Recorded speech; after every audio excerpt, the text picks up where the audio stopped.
que la buena moza se quedan pavecitos, que marchita sin huevo y ya se quiere casar. Ándale y a su madre que te enseñe a trabajar. Cantaba la rana debajo del agua, cantaba la rana debajo del agua.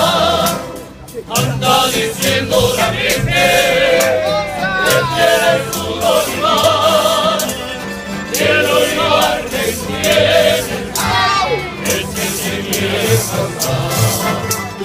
No te desesperes, niña, que el novio ya llegará, y aunque no tenga dinero, contigo se casará.